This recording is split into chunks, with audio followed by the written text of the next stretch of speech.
Bismillah, walhamdulillah, hadirin, hadirat, para pelajar yang dirahmati Allah Subhanahu Wa Taala. Seterusnya, saya akan membicarakan sejarah perkembangan ilmu hadis riwayat dan ilmu hadis dirayat.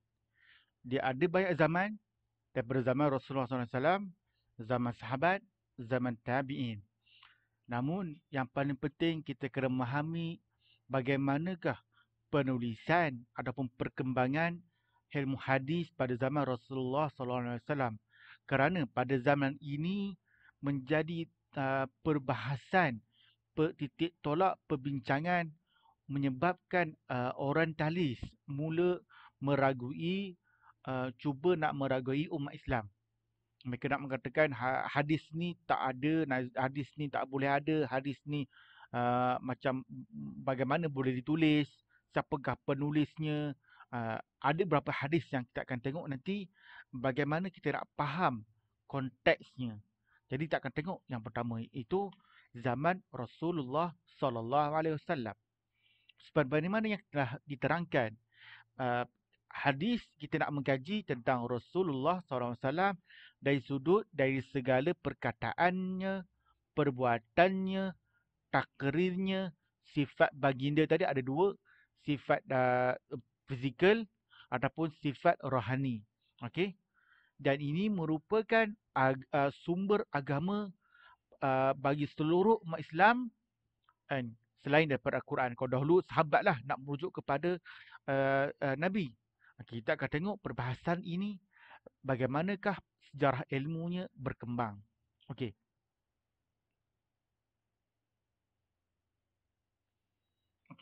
Yang pertama, kita kena yakin dan kita mesti percaya bahawa apa yang disampaikan oleh Rasulullah SAW adalah perintah Allah.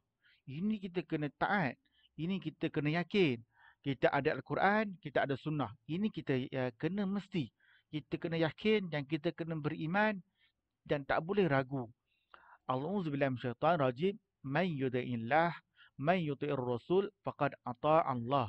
Artinya, sesiapa yang taat kepada Rasul, maka sesungguhnya dia telah taat kepada Allah SWT. Ayat ini menjelaskan bahawa kita wajib mentaati Rasul.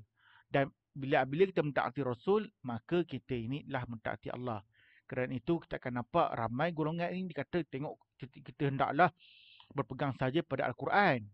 Tapi dia lupa Ar-Rasul itu adalah utusan Allah SWT. Kerana antara syarat yang penting untuk mentaati Allah, ayat ini menjelaskan mesti taat Nabi Muhammad sallallahu alaihi wasallam. Itu perkara yang pertama.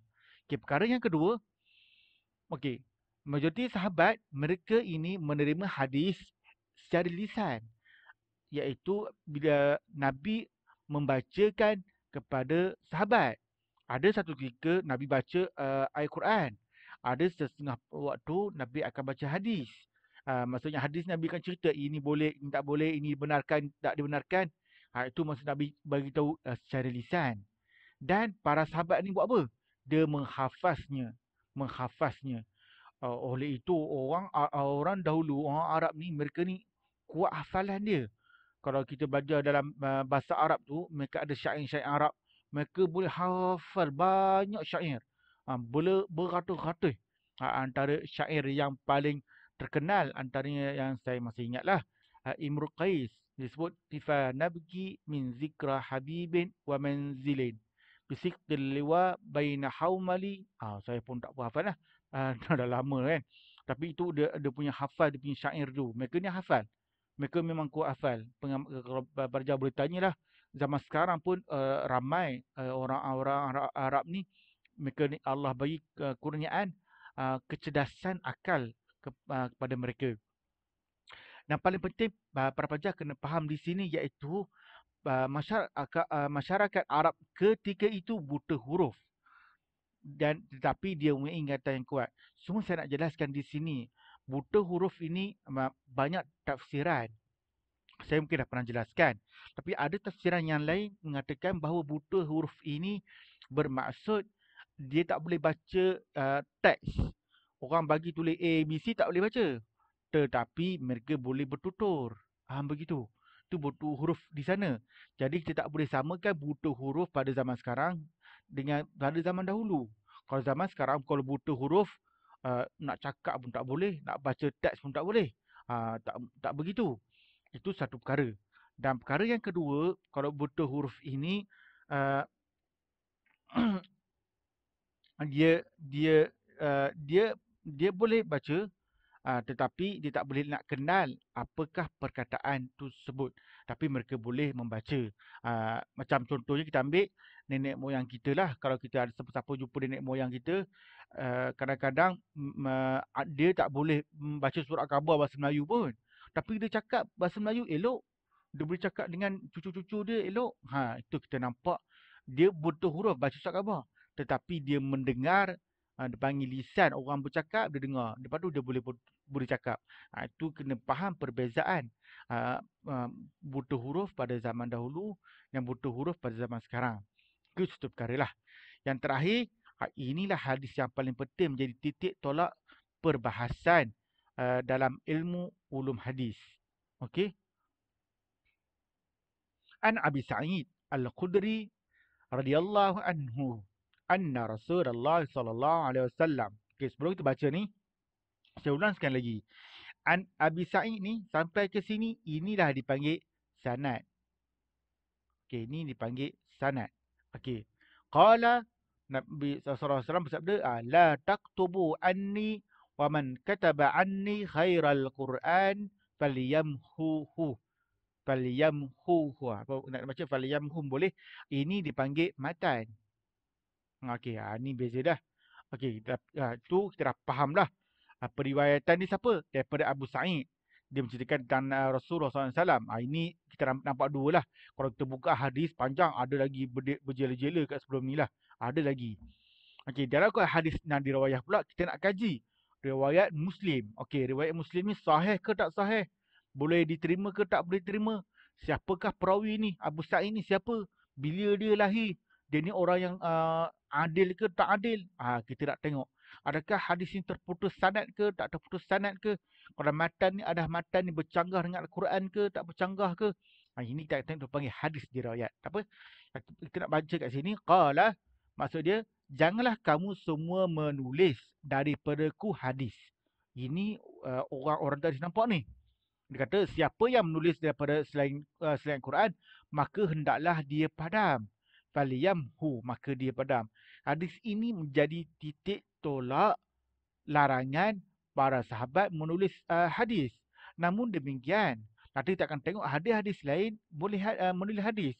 Cuma konteks di sini ada sahabat ni dia tak mampu nak dia takut dia ni tulis dia akan menulis sekalinya Quran. Dan ada ketikanya kita akan tengok nanti uh, ada larangan-larangan di bawah ni. Kadang-kadang dia bercanggah, dia akan tulis orang tak tahu ini hadis ke ni Quran. Namun demikian ada orang panggil apa? Uh, ada sahabat yang menulis hadis. Ada sahabat. Okey. Jadi tengok ini sebenarnya bukan semua. Bukan semua sahabat yang kena padam ni. Sesetengah sahaja. Okey. Sebab itu kita akan nampak sebab-sebab larangan hadis ini takutlah Al-Quran dan hadis ni campur. Jadi orang tak tahu mana satu Al-Quran, mana satu hadis. Dia bercampur. Sedangkan tak boleh begitu. Okey, itu yang pertama. Yang kedua ini sebab ada ketikanya para sahabat dia macam helayan ni, ini Quran, bawah dia tulis hadis. Jadi ditulis dalam satu lembaran. Nak tulis boleh, tapi lembaran yang lain. Al-Quran satu lembaran, hadis satu lembaran. Itu bermakna dia. Boleh tulis tapi lembaran yang lain. Yang terakhir, ini yang paling penting. Larangan tersebut khusus untuk para sahabat yang mempunyai daya ingatan yang kuat. Inilah makna dia. Boleh tulis, tapi ada larangan untuk para sahabat yang khusus sahaja. Ini yang paling penting. Okey. Namun kita tengok perkara seterusnya. Namun begitu, ada hadis yang lain. Nabi SAW perintahkan seorang sahabat ni tulis hadis. Kita tengok apa hadis tersebut. Okey. Ini hadis dia. Banyak hadis, tapi dalam buku ni dia membawakan satu hadis supaya kita nampak ini bukan kontradik. Hadis ini tak kontradik yang hadis atas. Dia nak bagi tahu ada situasi dia, ada keadaan dia. Itu untuk sahabat yang lain, ini untuk sahabat yang lain. Sebab tu kita kena faham hadis ini bagaimana dia punya bahasa dia, konteks dia, tujuan dia, bicaranya siapa, kita kena faham semua itu. Tak boleh baca sekat-sekat kita pun tafsir ikut nafsu kita. Okey, kita akan tengok an Abi Hurairah radhiyallahu anhu qala lamma fatahallahu subhanahu wa ta'ala ala rasulihi sallallahu alaihi wasallam Makkah qama fin nas fahamidallahu asna alaihi. Ada panjang lagi. Faqama Abu Syah rajulun min ahli al-Yaman faqala uktubu li ya Rasulullah. Faqala Rasulullah sallallahu alaihi wasallam uktubu li Abi Syah. Okey, ini hadis dia. Uktubu li Abi Syah. Artinya daripada Abu Hurairah berkata tak kala Allah Subhanahu Wa Taala memberi kemenangan kepada Rasulnya dengan kemukaan kota Mekah iaitu pada pada 9 atau 10 Hijrah, maka baginda sallallahu alaihi wasallam berdiri di hadapan manusia sambil memuji Allah Subhanahu Wa Taala. Maka Abu Syah, seorang lelaki dari negeri Yaman, telah berdiri dan berkata, tuliskanlah hadis kepadaku wahai Rasulullah sallallahu alaihi wasallam. Abu Syah ni mintalah tulislah hadis. Saya pun tak pasti saya sama ada dia nak faham hadis ke, dia nak ingat hadis ke dan sebagainya lah.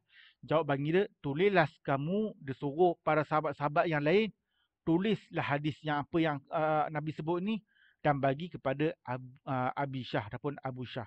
Inilah yang kita jelas hadis ini bermakna hadis ini boleh ditulis dan sudah ditulis pada zaman Nabi Muhammad sallallahu alaihi wasallam. Okey. Yang terakhir, kita ada syarat-syarat yang ketat pada zaman Nabi. Okey, iaitu penulisan hadis dilakukan ketika Al-Quran tidak diturun.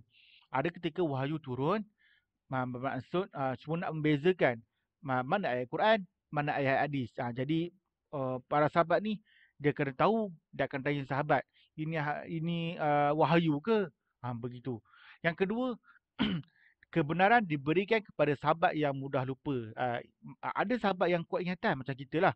Ada pelajar ni kuat ingatan, boleh hafal banyak surah-surah Quran. Ada yang pada kita ni hafal satu surah saja. Tapi itu bukan aib.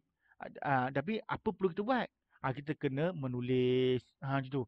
Kerana itu para pelajar, kadang-kadang kita ni kena tahu diri kita ni. Kita ni kuat ingatan ke tidak? Kalau tak ingatan, sediakan pena. Catatlah. Jangan malas. Kena rajin. Sahabat dahulu dah buat. Ulama dulu dah buat. Mereka menulis. Kerana itu Allah sebut, Iqra' bismi rabbikal ladzi khalaq, khalaqal insana min 'alaq, Iqra' wa rabbukal akram allazi 'allama bil qalam. Yang mengajar manusia ni dengan pena. Supaya kita ni boleh menulis dan boleh merekod. Itu sebagai catatan. Yang terakhir, penulisan adalah dalam lembaran yang berasingan, tak bercampur aduk dengan Al-Quran. Ini yang seperti saya tahu tadi. Ada lembaran Al-Quran, ada lembaran hadis. Tak boleh sekali Al-Quran di atas, hadis di bawah. Tak boleh. Dia kena asing. Boleh tulis, tapi lembaran yang lain-lain. Demikianlah perbahasan kita penulisan hadis pada zaman Rasulullah